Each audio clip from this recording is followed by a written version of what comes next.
Hello and season's greetings. It's December the 21st and it's time to open up another window in the TooFatLardies Advent Calendar for 2022. And today's window is turning things up a level. What things do we add to our game to make it more interesting? How do we pimp up our war games? I think the watchword here is probably that a little bit goes a long way. So when you're turning things up a level, you kind of want to turn it up a notch or so, not right the way up to 11. So some of the things that we've done over the years have really been focused around handouts and the presentation of a game. I think that's a really obvious way to make the game into an experience which links the players of the game and the tabletop in all sorts of different ways. So having attractive handouts, whether they are descriptions of the game, a clear identification of what the objectives and victory conditions are in the game, a description of the forces, or whether it's handouts such as player aid cards, a quick play sheet, or a description of the various different items which are going to be used around the table if you're using cards or if you're using particular tokens. Those go a long way to framing a game, making people comfortable that they know what they're doing, especially if they're new to the game, if you're doing a game at a War Games show, for instance. And they can reinforce the theme. What I like to do is to try and take photos of the figures and replicate that in the handout, in the player cards, in the descriptions of the game itself, trying to make that linkage between what the players have in their hands as they're reading it, as they approach the game, and what they can see on the War Games table before them. It's just a very simple way of trying to get people's buy-in in a way that grabs people and draws them into the action on the tabletop. I think as regards game length as well, there's an obvious way that you can turn things up a level by having some time constraint or even a clock on the table. That keeps the action sharp and tense. It means that whatever the victory condition is, whatever the objective is, it has to be achieved within a time component. Now that needs some play testing, I would say, from experience.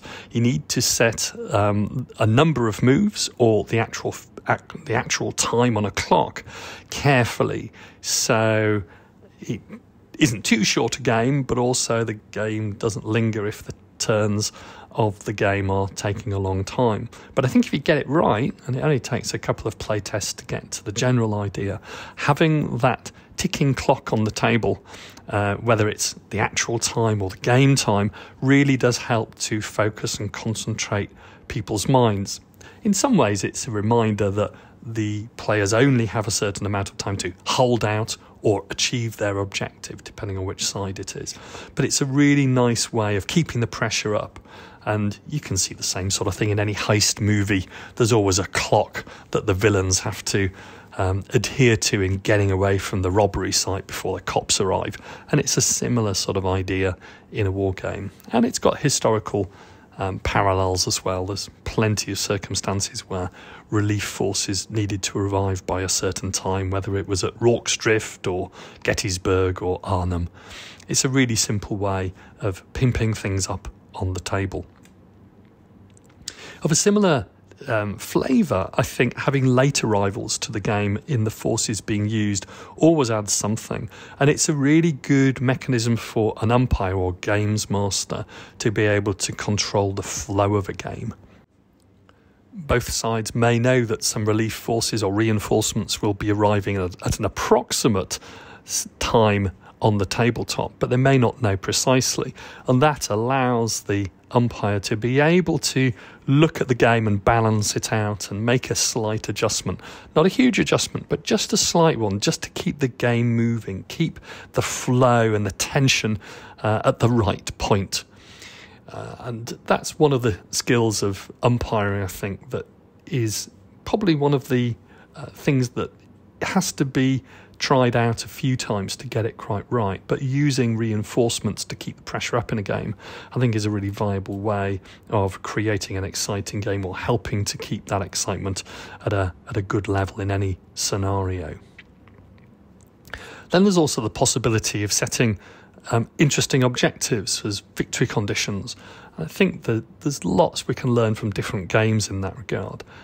Historical war games, I think, looking at them in the past, and classics such as Scenarios for Wargamers by Charles Grant or Program Wargaming Scenarios, they tended to have interesting objectives in the context of locating holding places or holding lines or defending villages. Those are absolutely fantastic. It's great to have an objective like that, but you can actually go a little bit further. The objectives can interrelate to themes within the rules, so there can be different ways of winning. The force morale table, I think, is one of those ways that in many of the Lard rules there is that way of being successful, not having your morale collapse before the end of the game, but also having a tracker for reputation or infamy or honour, and having one side having a secondary objective completed by reference to a certain amount of honour being accumulated on the tabletop. That's a really interesting objective in the game. Also, having objectives change partway through the game as other events happen, perhaps on neighbouring wargaming tables, can be a really interesting development. So I remember we tried that a few years ago in some of the games that we fought on the Battle of Stalingrad. We had 3 separate tables joined by a table round the back, almost in the form of an E. And each one of the games on the spurs of the E, the 3 games, they were effectively having their objectives changed part way by reference to the other games which are being fought. I thought that was very fluid, that was very flexible, that felt very realistic as the tabletop engagement was being framed in the context of the wider battle, the wider conflict. And finally, just to wrap up, one of the things that I have used in the past have been to try and introduce unusual participants in the game. Now, these are all historically plausible, but they are in the game partly to disrupt, but also partly to give a slightly different focus. One of my favourite was in the games that we played in the Great War, and I introduced the Great War miniatures figure of an Anglican chaplain into one of the battles that we were fighting in 1917, using Richard's rules Through the Mud and the Blood. And the historical precedent of this was a really remarkable individual called Geoffrey Studart Kennedy, who was an English Anglican priest called and nicknamed Woodbine Willie during the First World War. And the name came from giving Woodbine cigarettes to the soldiers he met, often as an aid to dying and wounded soldiers. A really remarkable individual, which and lots about him on the internet and through various books. I got quite into finding out about his life. And I tried to introduce a chaplain figure into a couple of the games. I renamed the chaplain Capstan Charlie. And Capstan Charlie would be present in no man's land. And his role, which I used as an umpire, but I think in one of the games one of the players took this role, was to assist any wounded figures. So he would attempt to administer the last sacrament if the wounded figure was near to death. And he would also attempt to move the wounded figure to safety on the British line. And to do that, he would commandeer the assistance of 1 or 2 of the combatants on the British side to help move the wounded man closer to the British lines.